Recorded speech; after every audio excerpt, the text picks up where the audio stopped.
la primera emisión de TVC Noticias, la información política, Robert. Hay que mandarles un abrazo a Mercedes, los que acaban de incorporarse a la señal de TVC. Mucho para contarles. Así es, como siempre, gracias por estar en nuestra sintonía a través de la señal abierta y las diversas plataformas. Tendremos en este espacio informativo la entrevista, vamos a recibir a Ivonne Núñez, la ministra de Trabajo. Eso será 7:15 de la mañana, mientras tanto que el presidente Noboa anunció que construirá una cárcel de mediana seguridad, María Mercedes. Esto lo han planificado cerca de la cárcel del Encuentro en la provincia de Santa Elena, que a su vez, ha dicho el primer mandatario, serviría para disminuir el hacinamiento en el sistema penitenciario.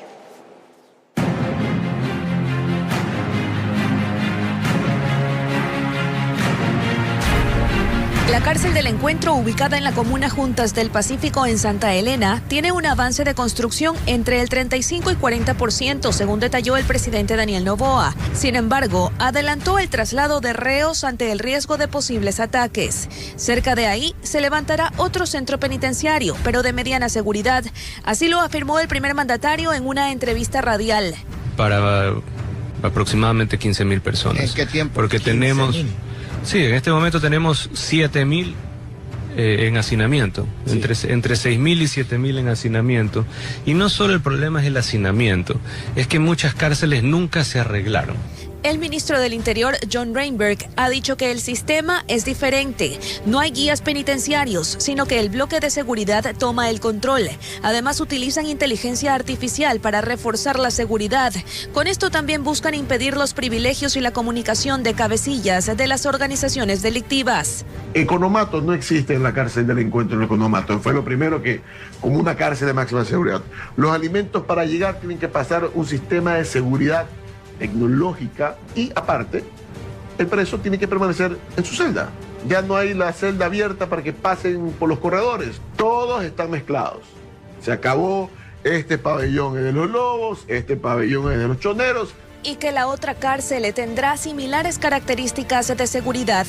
Estamos manejando, que hemos realizado, señor presidente, es tener uno de 15.000 personas, sí, o no menos de 10.000. Queremos tener un centro para tener y trasladar a los detenidos a este centro penitenciario, a todos estos de la delincuencia organizada que estamos capturando, para que tengan claro que aquí van a pagar las penas. Noboa no precisó cuándo empezará la construcción de la nueva cárcel, pero sí dijo que dentro de 2 semanas la del Encuentro alcanzará un avance del 80%. Informó Adriana Peralta. Mediante decreto ejecutivo, la vicepresidenta de la República, María José Pinto, presidenta encargada ahora, estableció un nuevo margen de ganancia para los distribuidores de las gasolinas Extra y Ecopaís. Se garantiza que el ajuste no afecte al consumidor final. Una lucha por 23 años que hoy se refleja para la Cámara Nacional de Distribuidores de Derivados de Petróleos del Ecuador, en el incremento del margen de ganancia, pasando de 16 a 19 centavos. Se logra que en parte se cumpla el ajuste que ya recomendó el Banco Mundial en el año 2023, que era un ajuste mínimo de 6 centavos por galón en todos los productos subsidiados. Entonces, esta vez se hace un ajuste de 3 centavos solamente a las gasolinas, a las gasolinas de 85 octanos. Medida de revisión que se descarta afectará al consumidor final, que desde este 12 de noviembre se beneficia con la baja en el precio de las gasolinas Extra y Ecopaís en 7 centavos por la aplicación del mecanismo de bandas por el costo a nivel mundial del barril de crudo. Y esos 3 centavos no vienen del usuario, vienen de la optimización de costos que hizo el gobierno en la tarifa de uso de infraestructura hidrocarburífera. En el costo, el pueblo no siente un centavo. Margen de comercialización que es repartido entre la comercializadora, transportistas y distribuidores. Al día de hoy, cerca de 700 estaciones a nivel país, 700 de las 1.250 que hay, estén en una situación calamitosa y prácticamente inviable en los 2 últimos meses, efecto de los ajustes que se hicieron. Hoy día en Napo tenemos cierre del puente con Gabarra. Tenemos que ir a dar la vuelta desde Quito, Baeza, Archidona, Tena. y eso nos cuesta más transporte todavía, en donde en la poca utilidad que nosotros tenemos prácticamente nos afecta. También piden se le ponga el ojo al margen del diésel, que actualmente es de 12 centavos, informó Héctor Romero.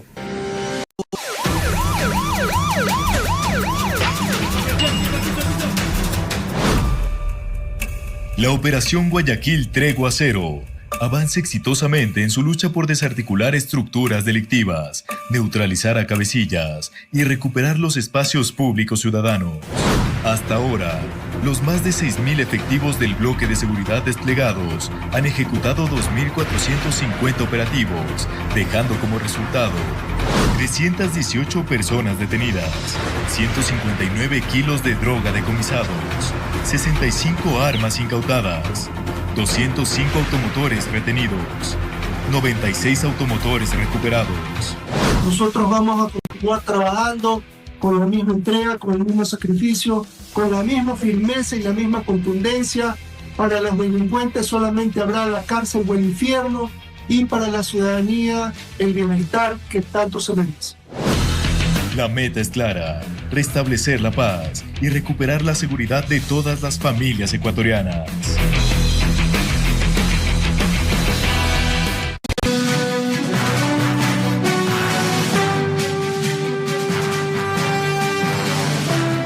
Es tiempo de contarles que Daniel Noboa reveló nuevos nombres para una posible asamblea constituyente.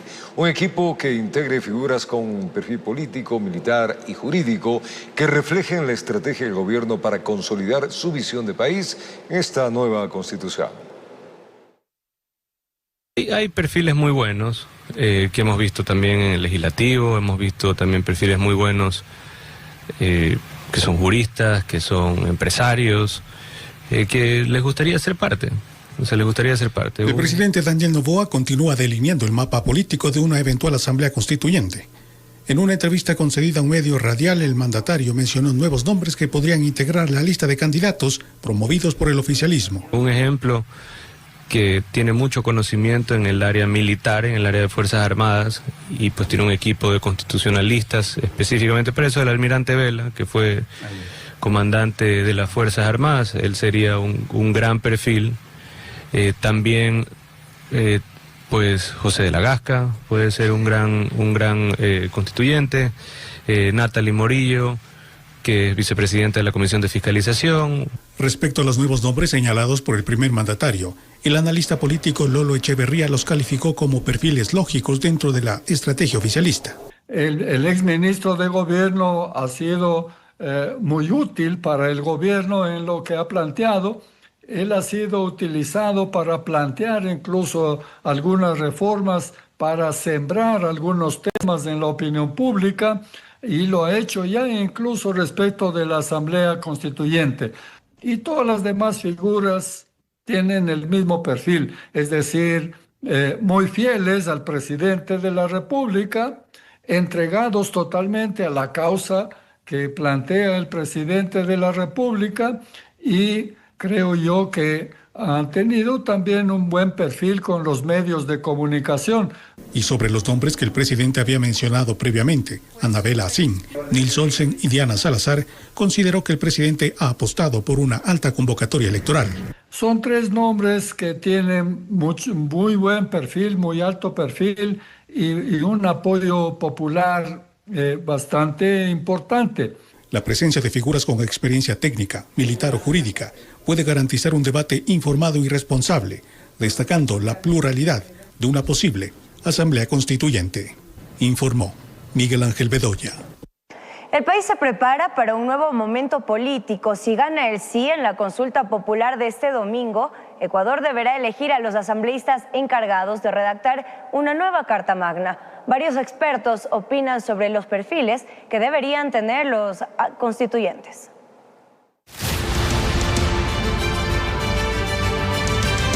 Expertos constitucionalistas coinciden en que no se trata de una elección cualquiera. Redactar una constitución exige más que popularidad o un discurso político. Requiere preparación, responsabilidad y sobre todo amor por el país. Ese es el fundamental. Patriotismo. ¿Por qué razón? porque un patriota va a poner por encima de sus intereses personales o del grupo a la nación ecuatoriana. Son solo 80 personas. Raspe un poquito y saque algo.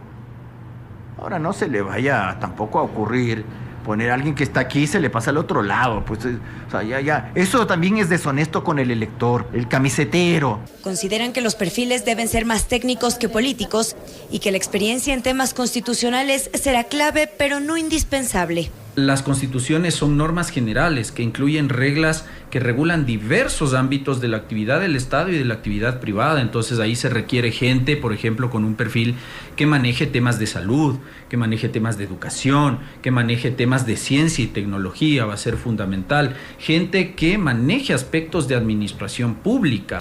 Insisten en que no basta con llenar las listas. Los partidos deben reclutar con criterio, priorizando capacidades y no conveniencias. Y darnos a nosotros los ciudadanos la opción de escoger, porque de lo contrario, si nos fijamos solamente en los requisitos del estatuto, vamos a tener probablemente una segunda versión de la Asamblea Nacional y digamos esa no es la idea, ¿no?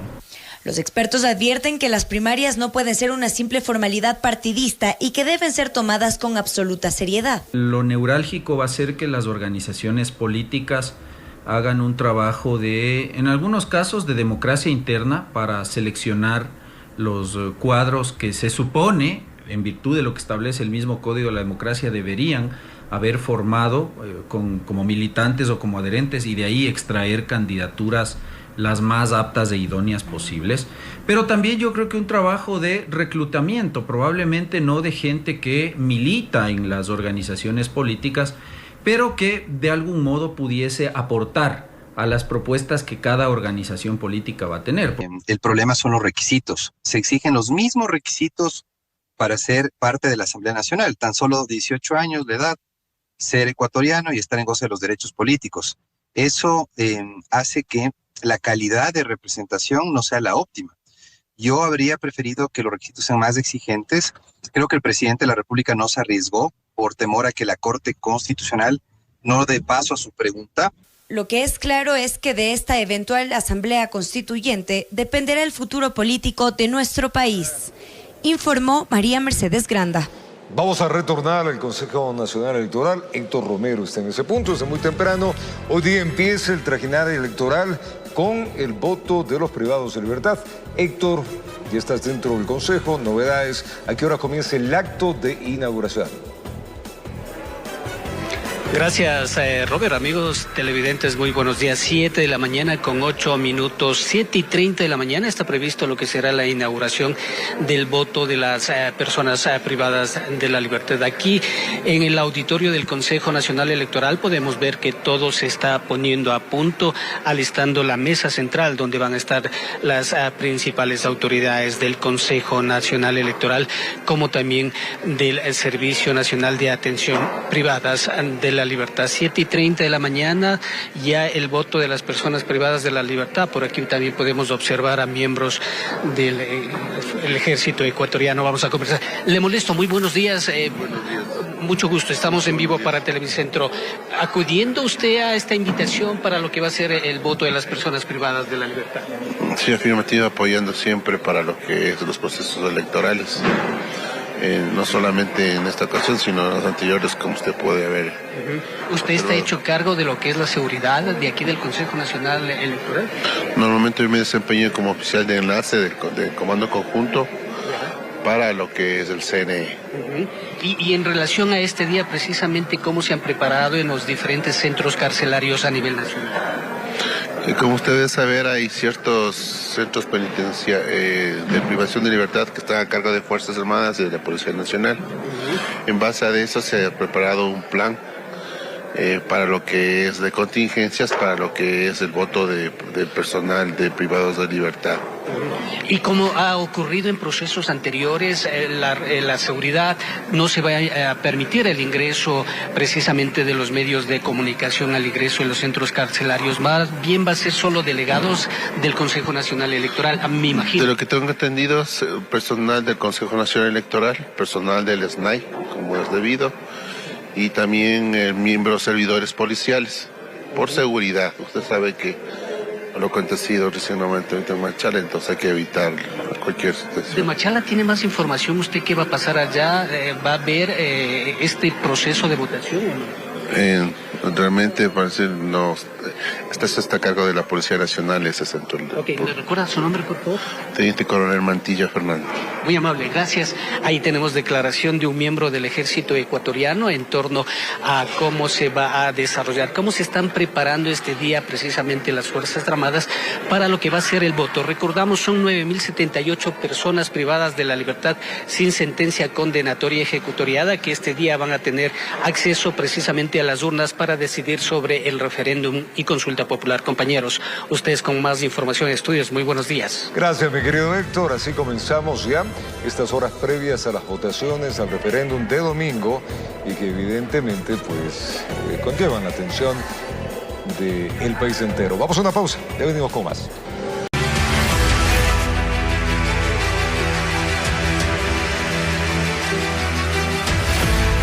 Amigos televidentes de todo el país, muy buenos días. Gracias por acompañarnos en este espacio de entrevistas Diálogo Político. Hoy con la presencia de la ministra de Trabajo, Ivonne Núñez, a quien le damos la más cordial bienvenida. Ministra, muchísimas gracias por acompañarnos a esta hora de la mañana. El sí, me imagino usted ya apoyándolo desde su cartera de Estado, porque seguramente pues está pensando en que, en caso de ganar este llamado a una nueva constituyente, podría haber reformas en el ámbito laboral. ¿Cuáles serían estas? Bienvenida. Muy buenos días. Indiscutiblemente que hay principios y garantías normativas en materia laboral que se encuentran en la Constitución actual, pero siempre han estado, en razón de que el Ecuador es signatario de convenios internacionales de la OIT. Consecuentemente, los principios y garantías siempre van a estar como parte del desarrollo y del cumplimiento de los convenios internacionales con la OIT y también del desarrollo y cumplimiento de los derechos de los trabajadores, que más allá de ser derechos irrenunciables, son derechos intangibles, y también se encuentran los principios de la prescripción en caso de reclamaciones de derechos laborales.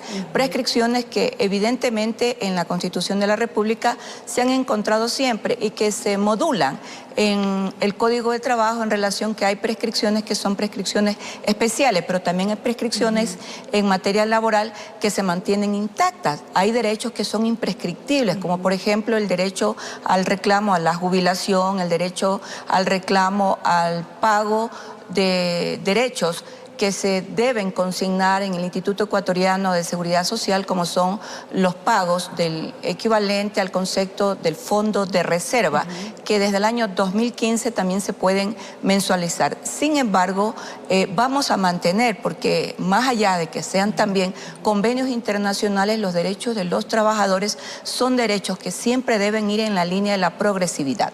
Ahora, por ejemplo, ministra, el tema del trabajo por horas, que se lo ha visto con tanto miedo en el Ecuador, ¿podría ser una de las reformas que entre en caso de una nueva constituyente?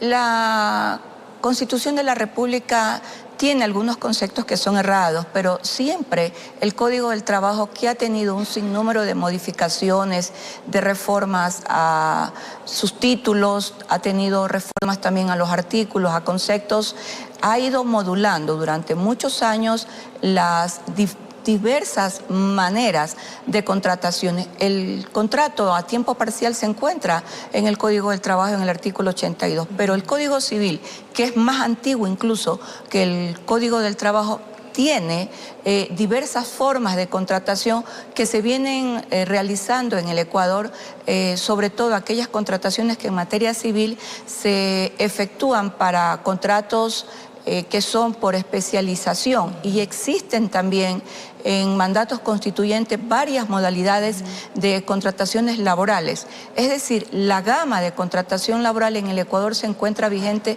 desde hace mucho tiempo atrás.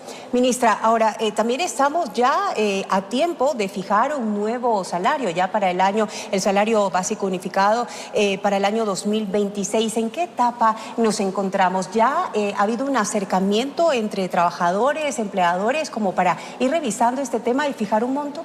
La primera fase la hemos cumplido. Esta primera fase para fijar el nuevo salario básico unificado para el siguiente año consiste en haber solicitado los informes tanto al Banco Central, al Ministerio de Economía y Finanzas y al Instituto Nacional de Estadísticas y Censo. ¿Qué tipo de datos? Tal vez la inflación, el precio de la canasta básica. Datos relacionados a la inflación, datos relacionados al crecimiento económico, datos relacionados a la canasta básica y también datos relacionados al crecimiento de la contratación laboral y también al desempleo. Entonces, una vez que el Ministerio del Trabajo recibió la información el día de ayer, nosotros tenemos que trasladar la información a todos los miembros del Consejo Nacional de Empleos y Salarios y serán convocados en próximos días para todos recibir la información de manera presencial y hacer las preguntas que siempre se formulan en esta primera fase. Cumplida la primera fase, vamos a la segunda fase, que ya es el diálogo directo, de acuerdo a las fórmulas matemáticas, en qué valores podría fijarse el nuevo salario básico unificado en base a todos estos informes técnicos que nosotros recibimos. Lamentablemente, ministra, en ese diálogo directo que usted menciona, pocas veces se ha llegado a un acuerdo y ha sido el Ministerio de Trabajo quien finalmente pues ha tomado la decisión. Usted ha hablado que se ha hecho un estudio de aproximadamente $14 que sería el incremento para el próximo año en caso de que no lleguen a un acuerdo específico entre empleados y empleadores. Yo tengo la plena seguridad y el convencimiento que por primera vez vamos a llegar a un acuerdo, en razón de que el Consejo Nacional de Empleos y Salarios varió su política. Antes el Consejo Nacional solo se reunía una vez al año para 2 reuniones que establece la normativa del Código del Trabajo y fijar el salario básico. Sin embargo, en la conducción de la política laboral del presidente Daniel Noboa Sin,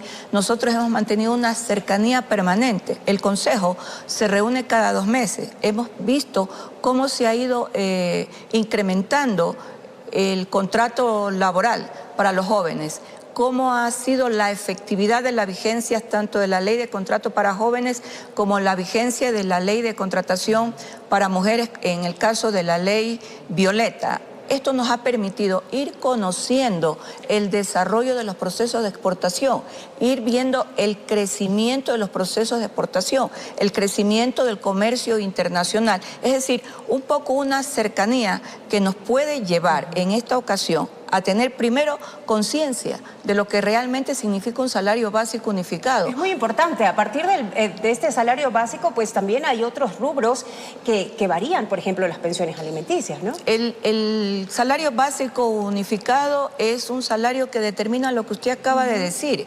el nuevo cambio en la tabla de las pensiones alimenticias, también en las infracciones de tránsito. Las multas. El salario básico unificado también modifica evidentemente la tabla sectorial. Por tanto, yo creo que después de tener todos estos elementos de análisis e ir viendo el crecimiento de la política laboral, tanto con la participación que ha sido muy importante del sector privado, que nos ha generado más puestos de trabajo. Hemos visto también el crecimiento de la política nacional del Ecuador, la importancia que el presidente Daniel Noboa ha dado a la generación de empleo en diferentes áreas, la migración circular, que es una nueva política de empleabilidad en el exterior. Yo creo que finalmente en esta ocasión sí nos vamos a poner de acuerdo. Bueno, porque también hay que pensar en la empresa privada, también en el sector público, si realmente pues están preparados económicamente como para afrontar un gasto laboral de este tipo. Siempre el salario básico unificado es un elemento multiplicador, porque los aportes al Instituto Ecuatoriano de Seguridad Social también aumentan en relación al salario básico unificado. Sin duda también mejora el poder adquisitivo de los ciudadanos, ¿no? También, y debemos entender que el salario básico unificado siempre va a ser una política que se debe implementar, no solo porque lo señala el Código del Trabajo, sino que las normas internacionales determinan que en todos los países suscriptores de los convenios con la Organización Internacional del Trabajo debemos hacer reajustes en los nuevos salarios para los años venideros. Ahora, ministra, también hay un tema importante que tratar con usted y es este tema de los abusos en las condiciones que hay en los contratos colectivos que usted ya ha detectado, que usted ha denunciado, uno de ellos el caso de los contratos colectivos de CNEL. ¿Qué ha pasado y qué es lo que se encontró? En la política laboral de cumplimiento del convenio 98 que hace mención a la contratación colectiva, el Ministerio del Trabajo emitió un acuerdo ministerial que fijó pisos y techos, porque hay que cumplir con decretos ejecutivos que aún se encuentran vigentes, como el decreto 1701, el 225, pero también hay que cumplir con mandatos constituyentes como el mandato número 2, el número 4 y el número 8, que determina de qué manera en el sector público se deben establecer las negociaciones económicas en los contratos colectivos. Y yo incorporé algo muy importante, que es el cumplimiento también de la Ley de Finanzas Públicas. Toda contratación colectiva en el sector público debe tener el dictamen previo. Y les quiero comentar algo. ¿Sabe cuántos contratos colectivos hemos firmado en el Ecuador, en el sector público, después del acuerdo ministerial? Hasta el día de hoy, 81 contratos colectivos. Y tenemos todavía para firmar 2 contratos colectivos más en el sector de la salud y también en Petroecuador. Todos con dictamen previo del Ministerio de Economía y Finanzas. Creo que el orden nos llevó exclusivamente al cumplimiento de las normas legales. Pero el Ministerio de Trabajo tiene la facultad, ministra, de poder corregir estas cláusulas desproporcionadas que se encontraron en algunos contratos colectivos de algunas entidades del sector público. La principal, le diría que consiste en la siguiente, en que debe haber dictamen previo del Ministerio de Economía y Finanzas. Y yo descubrí como ministra de Trabajo que dentro del Ministerio del Trabajo se utilizaba el espacio del Tribunal de Conciliación y Arbitraje para suscribir contratos colectivos sin el dictamen previo. Y es la Corte Constitucional quien le dice al Ministerio de Trabajo no lo pueden seguir haciendo, y dejó sin efecto un contrato colectivo que se había pactado por $7 millones en la provincia de El Oro. Esta pauta que nos dio la Corte Constitucional fue la base fundamental para decirle a todo el movimiento obrero que teníamos que cumplir con la Ley de Finanzas Públicas y que también no podían seguir sucediendo hechos como el que había detectado la Corte Constitucional a través de una acción extraordinaria de protección. Ahora, ministra, vamos por otro tema muy importante, el 13º sueldo, también llamado bono navideño. El sector público estaría, por disposición del presidente de la República, Daniel Noboa, por recibir ya este valor. ¿Cómo van? Ya se ha recibido. El día de ayer le diría que en un 80% las instituciones que dependen del Ejecutivo recibieron ya la 13ª remuneración o bono navideño, como lo establece el Código del Trabajo. El día de hoy se va a continuar con las acreditaciones tanto de las mensualizaciones como del pago único de aquellos que reciben de manera acumulada. Pero el sector privado también... ¿Qué pasó? ¿Aceptó la invitación del presidente de la República? Aceptó la invitación. Tenemos un total de más de 130 empresas del sector privado, de grandes consorcios empresariales que aceptaron la invitación formulada por el presidente Daniel Noboa y comenzaron también ya a hacer las acreditaciones. El día de hoy continuará. Perdón, ministro, una invitación del presidente de la República que no todos entendieron cuál es el fin de adelantar este valor que normalmente se lo recibía en diciembre. Bueno, es muy fácil las ligerezas con las que se opina en el Ecuador. Yo siempre digo, cuando en el Ecuador tenemos un tema puntual, todos se hacen científicos del tema puntual. Y en materia laboral sucede lo mismo. El presidente dijo, invito a que se pague anticipadamente la 13ª remuneración, y dijeron los especialistas, no se puede pagar anticipadamente. Y yo como ministra de Trabajo les dije, deben estudiar el Código del Trabajo. Miren que las reformas ya están en el artículo 111 y 113 y además de otros artículos en los que a partir del año 2015 se aceptó la mensualización, no solo de la 13ª remuneración, de la 14ª, de las vacaciones y de los fondos de reserva. Consecuentemente, no existió nunca una violación a norma laboral por parte del presidente de la República con esta invitación, porque los mensualizados ya existen. Ministra, ya para finalizar, usted tiene una buena noticia que alegra al Ministerio de Trabajo, pues después de un año han logrado que se mejore, se incrementen los salarios en las juntas parroquiales. ¿Cuál fue precisamente ese impedimento, esos obstáculos que usted encontró y que no lograba que se llegue a la cristalización de este incremento? Que no les abrían las puertas, que el Ministerio de Trabajo no tenía oídos para escuchar a todos quienes trabajan en más de 800 juntas parroquiales en el Ecuador. Durante 10 años el Ministerio de Trabajo no los escuchó. pero tampoco los escuchó el gobierno nacional de aquella época. Hoy el presidente Daniel Noboa, bajo la política de la justicia social, ha escuchado a todos los trabajadores de las juntas parroquiales y se ha hecho ya el incremento salarial para secretarios tesoreros y para los presidentes. El día de hoy se firmará el acuerdo ministerial con este importante reconocimiento. Ha sido un trabajo sostenido con mesas técnicas durante 8 meses y finalmente podemos concretar estos incrementos que no solo son justos, se reconoce aquí el derecho a los incrementos salariales en relación a las actividades laborales que ellos desarrollan en las juntas parroquiales como servidores públicos. Ministra, queremos agradecerle por su valiosa presencia e información que nos ha brindado esta mañana aquí en nuestro espacio de entrevistas de TVC. Muchísimas gracias. Que tenga usted muy buenos días. Hemos conversado con la ministra de Trabajo, Ivonne Núñez, aquí en Diálogo Político. Continuamos con más. Estamos de regreso con la información, amigos. Contarles que el presidente de la República, Daniel Noboa, afirmó en Guayaquil que de ganar el sí para la instalación de una constituyente, Ecuador pasará de tener una constitución garantista que ha sido aprovechada por los criminales a otra que beneficie a la población con seguridad, justicia y trabajo. Hola con todos. A menos de 24 horas de que concluya la campaña, el presidente con licencia electoral exhorta a la ciudadanía. Es mentira que se va a regalar un pedazo de tierra, no es así. La soberanía no se da a nadie, la soberanía es nuestra y las bases no nos van a quitar ningún derecho ni ningún metro cuadrado del Ecuador. Cuestionó además que privados de la libertad sean considerados grupos prioritarios en la Constitución vigente y que la prisión preventiva sea de última instancia. Y aún así es casi una obligación para el juez buscar una medida sustitutiva en ese momento antes de. Y al mismo tiempo un violador de niños en la cárcel lo apuñalan 10 veces y va a la misma sala de emergencia que uno de ustedes. Lo tienen que atender primero al violador de niños antes que ustedes, por ser grupo prioritario.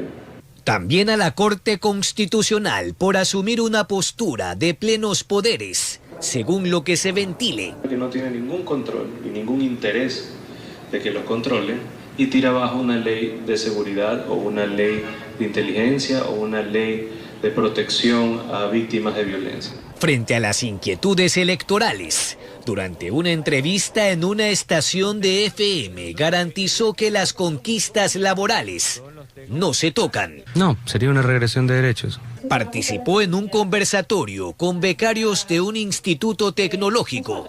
Les dijo que al ser el 40% del electorado, lo único que les pido es sean protagonistas ustedes de ese cambio es para ustedes. Antes, en una universidad privada, entregando bonos para las madres solteras.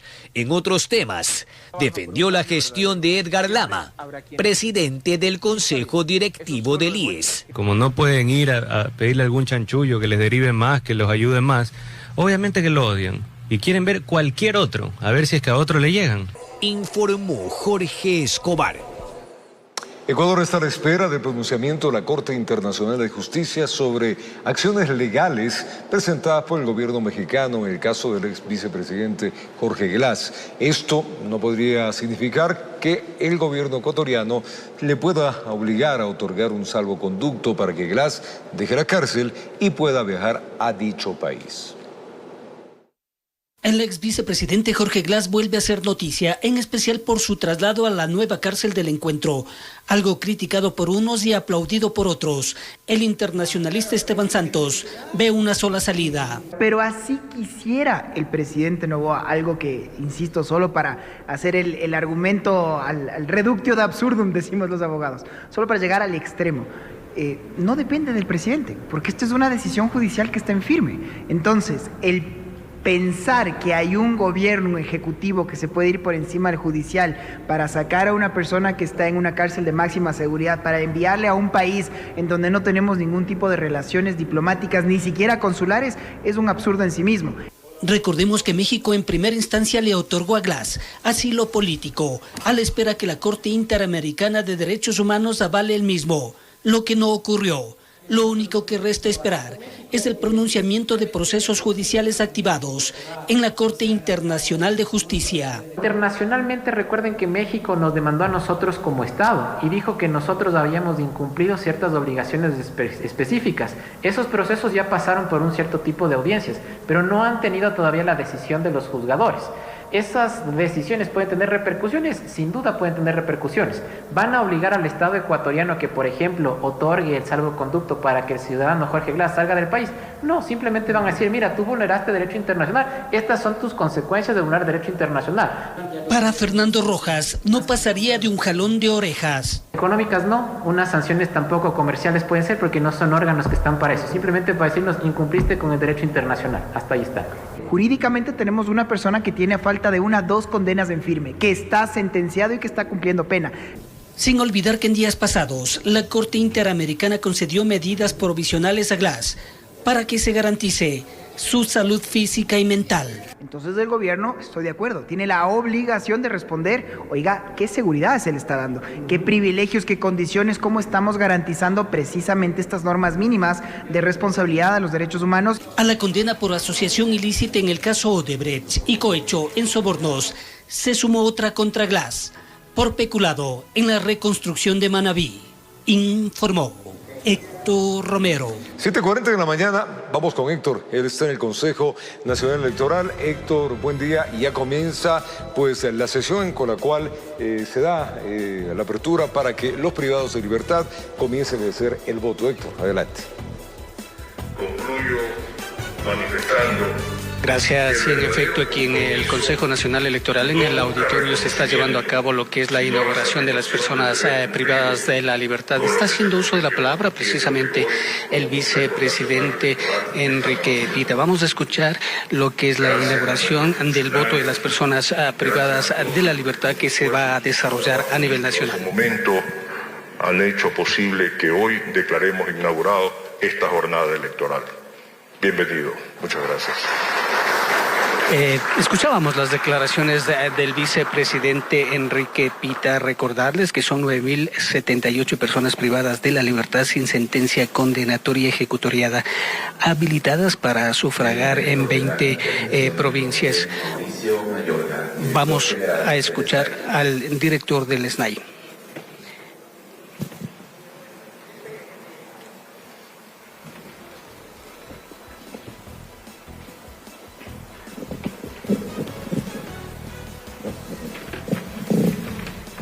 Magíster Diana Tamaín, presidenta del Consejo Nacional Electoral.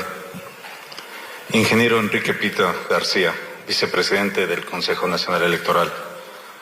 Magíster José Cabrera Zurita, consejero del Consejo Nacional Electoral.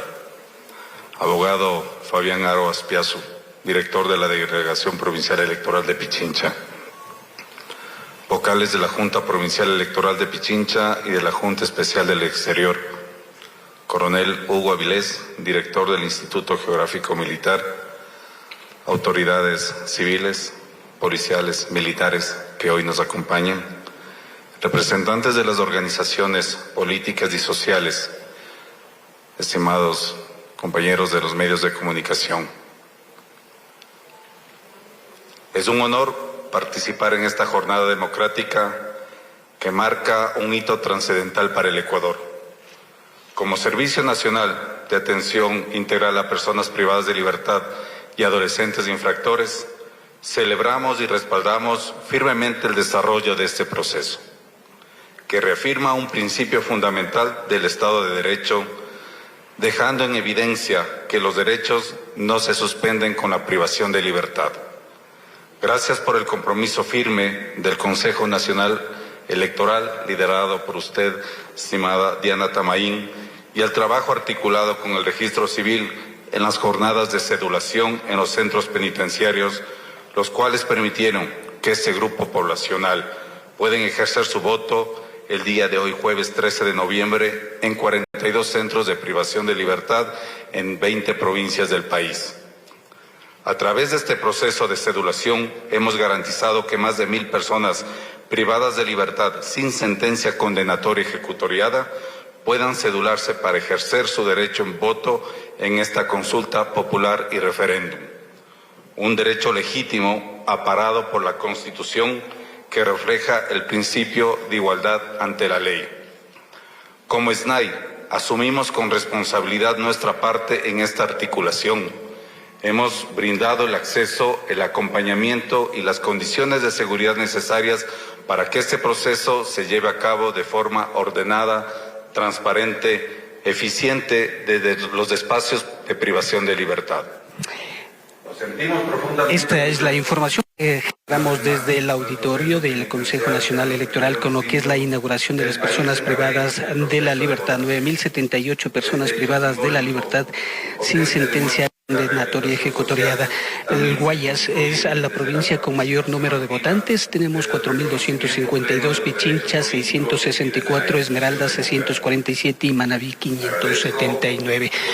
Con nosotros luego de aquí de la inauguración, precisamente en el auditorio del Consejo Nacional Electoral, nos vamos a trasladar a un centro carcelario aquí en la capital de los ecuatorianos para llevarles los datos de cómo se desarrolla este proceso. Continúan ustedes con más información, estudios. Muy buenos días. Gracias, Héctor. De esta manera se comienza ya a dar lo que hemos hablado, estos días en el cual el país ingresa a este proceso de consulta que hace el gobierno nacional. Estaremos pendientes con Héctor Romero, la votación de los privados en libertad.